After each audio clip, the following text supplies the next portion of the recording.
24 hours kang gising kapag ganitong dessert yung ginawa mo. Kaya naman kung napapagod ka ng matulog, gumawa ka na ng ganitong dessert.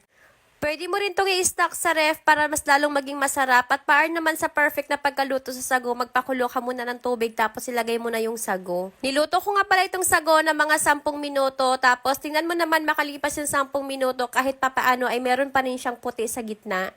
Kaya naman yung ginawa ko, tinakpan ko muna to ng mga 1 minutes tapos ayan, tingnan mo naman walang-wala na talagang puti at talaga namang napaka-perfect. Hugasan lang natin to at ibabad sa malamig na tubig at para naman sa ating first layer na coffee jelly, 2 cups water, 2 tablespoon black coffee, 3 tablespoon white sugar, 2 tablespoon unflavored gelatin powder. Haluin lang natin to at hintayin lang natin kumulo tapos ibuhos na natin dito sa ating molder or lagayan.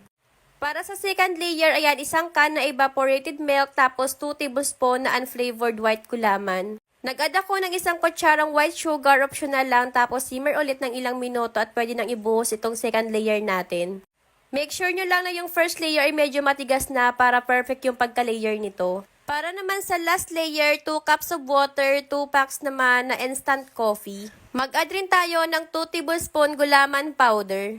Pagkatapos, haluin lang natin to ng maigi at simmer ng ilang minuto. Kapag okay na, ibuhos na natin yung last layer at hintayin lang natin itong tumigas. Ayan, matigas na to, kaya naman i-slice na natin to. Pwedeng malaki, pwedeng maliit katulad nito. Grabe, napakaganda ng pagka-layer nito na talaga namang matatakam ka sa kulay pa lang. The best rin talaga yung ganitong dessert, lalong-lalo na sa mga handaan kasi hindi ka talaga agad-agad aantukin. Lagay na natin dito yung isang can na evaporated milk tapos mag-a-add rin ako dito ng 3/4 can na condensed. Pwede mong iubos depende na sa tamis na gusto mo para dito.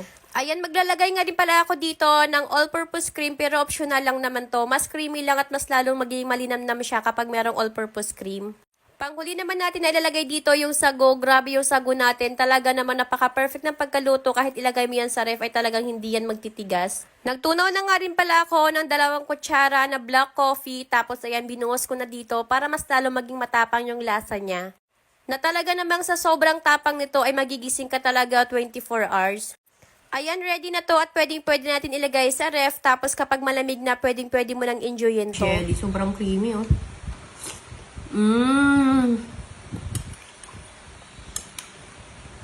The best talaga yung pagkalaga ng sago kasi walang puti. Ang sarap nito.